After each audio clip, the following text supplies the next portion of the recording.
எசேக்கியேல் 7வது அதிகாரம் 13வது வசனம். அவர்கள் ஜீவன் உள்ளோருக்குள்ளே இன்னும் உயிரோடு இருந்தாலும் விற்றவன் விற்கப்பட்டதற்கு திரும்பி வருவதில்லை. அதன் திரளான கும்பின் மேலும் உண்டான தரிசனம் திரும்பாது. அதன் திரளான கும்பின் மேலும் உண்டான தரிசனம் திரும்பாது. கும்புனா கூட்டம், கிரவுடு. கும்பு என்கிற பழைய 150-200 வருஷத்துக்கு முன்னால உள்ள அந்த பழைய இலங்கை தமிழ் வார்த்தைக்கு கூட்டம்னு பேரு. அதன் திரளான கூட்டத்தின் மேலும் உண்டான தரிசனம் திரும்பாது.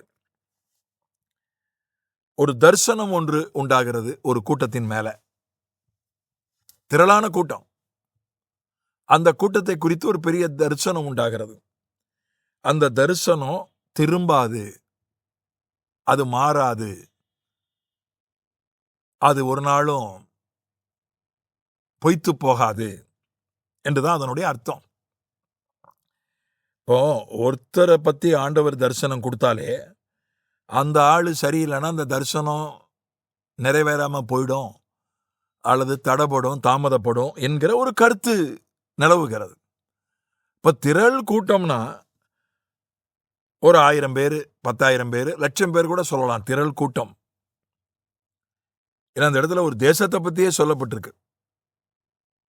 இஸ்ரவேல் தேசத்தை குறித்துனா கோடிக்கணக்கில், இன்னைக்கு 2 கோடி யூதர்கள் இருக்காங்க. அன்னைக்கு ஒரு 20 லட்சம் யூதர்களாவது இருந்திருக்கலாம், 20 லட்சம் இஸ்ரவேலர்களாவது இருந்திருக்கலாம் அந்த காலத்துல. அந்த திரள் கூட்டத்தின் மேல ஆண்டவர் சொன்ன தரிசனம் அது திரும்பாது, அது கீழே விழாது, அது பொய்த்து போகாது, அது நடக்காமல் போகாது. ஒவ்வொருத்தையும் ஒவ்வொரு தினசா இருப்பான். ஆண்டவருடைய தரிசனம் என்பது அது பொய் சொல்லாது. அபகுக்குள்ள நம்ம அப்படிதான் படிக்கிறோம், எல்லாருக்கும் தெரிஞ்ச பிரபலமான வசனம். அது பொய் சொல்லாது, அது தாமதித்தாலும் நிறைவேறும், காத்திரு, குறித்த காலத்திற்கு வைக்கப்பட்டிருக்கிறது என்று நாம பலர் மனப்பாடமா இந்த வசனத்தை அறிஞ்சிருக்கிறோம். அப்போஸ்தலர் 1ஆம் அதிகாரம் 3ஆம் வசனத்துல ஒரு தரிசனத்தை குறித்து நாம் பார்க்கிறோம். 40 நாள் ஆண்டவர் தரிசனமானார். திரும்ப திரும்ப 40 நாள் தரிசனமானார். அவர் பாடுபட்ட பின்பு 40 நாள் அளவும் அப்போஸ்தலருக்கு தரிசனமாகி தேவனுடைய ராஜ்யத்துக்குரியவைகளை அவர்களுடனே பேசி அநேகம் தெளிவான திருஷ்டாந்தங்களினாலே அவர்களுக்கு தம்மை உயிரோடு இருக்கிறவராக காண்பித்தார். இயேசு கிறிஸ்து உயிரோடு எழுந்து 40 நாள் திரும்ப திரும்ப அநேக முறை, அப்போஸ்தலர் 13 சொல்லப்பட்டிருக்கிறது, அநேக முறை தரிசனமானார். 40 நாள்ல ஒரு நாளைக்கு ஒரு தடவை அவர் அநேக நாள் தரிசனமானார். அப்போஸ்தலர் 13:31. ஏதோ ஒரு தடவை, 2 தடவை, 3 தடவை தரிசனமானாரு. 40 நாளும் அவர் தரிசனமாகி இருப்பார்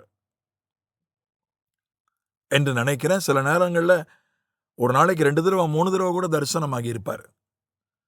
அவர் தரிசனமாகி என்ன, அவர்களுக்கு அந்த தரிசனத்தினுடைய சாராம்சம் என்ன?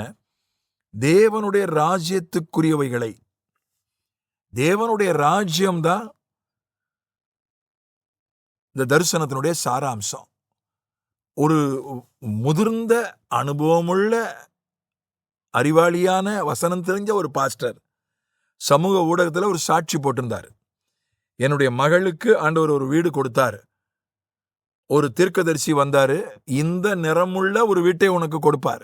நிறத்தை சொன்னார், அந்த வீட்டினுடைய பெயிண்ட சொன்னார். என்ன கலர் பெயிண்ட் அடிச்ச வீட்டை உனக்கு கொடுப்பாருன்னாரு. அதே மாதிரி அந்த கலர் பெயிண்ட் அடிச்ச ஒரு வீட்டையே வாங்குவதற்கு ஆண்டவர் உதவி செய்தார் அப்படின்னு சொல்லி அது ஒரு பெரிய சாட்சியா அவர் போட்டிருந்தார். எனக்கு ரொம்ப ஆச்சரியமா இருந்தது. ஏன்னா அவருக்கு தெரியும், எனக்கு அவரை ஒரு 30-40 வருஷமா தெரியும் அவரை. அவரா இத ஒரு பெரிய விஷயமா போட்டிருக்கிறாருன்னு சொல்லி நான் ஆச்சரியப்பட்டேன். ஏன்னா அவங்க குடும்பத்திலே தீர்க்க தரிசனம் சொல்றவங்க எல்லாம் உண்டு. அவங்க குடும்பத்திலே எல்லாரும் ஊழியக்காரர் தான். எந்த கலர் உள்ள பெயிண்ட் அடிச்ச வீட்டை வாங்குவன்றது தரிசனம். சிலர் ஒருத்தரை முன்னால கூப்பிட்டு உன் மொபைல் நம்பரை சொல்றாங்க. உன் மொபைல் நம்பர் இதுதானான்னு சொல்றாங்க. உடனே ஜனங்கள்லாம் அழுகுறாங்க, ஓன்னு கத்துறாங்க. ஒருத்தருடைய மொபைல் நம்பரை அவருக்கு வெளிப்படுத்தி சொல்றதா ஒரு பெரிய தரிசனம். அது சாத்தியம்தான். அறிவை உணர்த்தும் வசனம் வரத்தால அது சாத்தியம்தான். அதை நான் மறுக்கல. ஆனா தேவனுடைய ராஜ்யத்துக்குரியவைகளை இந்த மொபைல் போனை வச்சு நீ ஒரு நாளைக்கு 4 பேருக்கு சுவிசேஷம் சொல்லுவாய் என்று சொன்னால் அது பெரிய தரிசனம் தான். அது நல்ல தரிசனம். தேவனுடைய ராஜ்யத்துக்குரியவைகளை ஆண்டவர் பேசினார்.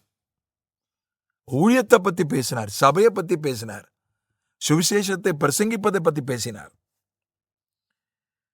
அதுக்கப்புறம் தம்மை உயிரோடு இருக்கிறவராக காண்பித்தார். நான் வெறும் செத்த ஆவி இல்லப்பா, நான் பாரு உடலோடு தான் இருக்கிறேன். எனக்கு பாரு எலும்பு இருக்கு, சதை இருக்கு, நான் சாப்பிடுறேன் பாரு. சாப்பிட்டு காமிச்சாரு. பாரு இன்னும் காயத்தின் தழும்பு இருக்கு பாரு. எல்லாத்தையும் காமிச்சாரு. நான் உடலோடு தான் இருக்கேன். ஆனா உயிர்த்தெழுந்த உடல். இந்த உடல் சுவரையும் ஊடுருவி கொண்டு உள்ள போகும், கதவு ஜன்னலையும் ஊடுருவி கொண்டு உள்ள போகும். இது உயிர்த்தெழுந்த உடல். இதுக்கு சாவு கிடையாது. நான் உடலோடு இருக்கிறேன், உயிரோடு இருக்கிறேன். இதுதான் உயிர்த்தெழுதல். உயிர்த்தெழுதலை குறித்து ஒரு தரிசனத்தை கொடுத்தார். உயிர்த்தெழுதல் என்பது நித்திய ஜீவன். நித்திய ஜீவனை குறித்து இந்த வாழ்க்கை நிரந்தரம் இல்லை. இந்த உலக வாழ்க்கை நிரந்தரம் இல்லை, கொஞ்ச காலம்தான். அதுக்கப்புறம் நித்திய வாழ்க்கை.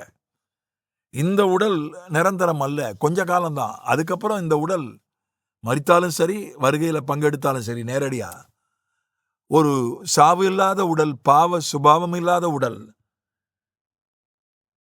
நித்தியமான ஒரு உடல், ஒரு நித்திய ஜீவன், நித்திய வாழ்க்கை நமக்கு உண்டு என்கிற ஒரு வெளிப்பாடு. தேவனுடைய ராஜ்யத்தை பற்றிய வெளிப்பாடு, சபையை பற்றிய, ஊழியத்தை பற்றிய வெளிப்பாடு, நித்திய ஜீவனை பற்றிய வெளிப்பாடு. இதுதான் 40 நாள் திரும்ப திரும்ப தரிசனமாகி தம்முடைய சீஷர்களுக்கு ஆண்டவர் சொன்ன காரியம். அதனால ஆண்டவர் நமக்கு சொன்ன தரிசனம், ரட்சிப்பை பற்றி, ஊழியத்தை பற்றி, ஆவிக்குரிய வாழ்க்கையை பற்றி, நித்திய ஜீவனை பற்றி அவருக்கு நமக்கு சொன்ன தரிசனம், வெளிப்பாடு, ஒரு நாளும் நம்ம சரியில்லைன்னா கூட ஒரு நாளும் அது விழுந்து போகாது, அது பொய்த்து போகாது. நிச்சயமாக ஆண்டவர் அதை நிறைவேற்றுவார். ஆமென்.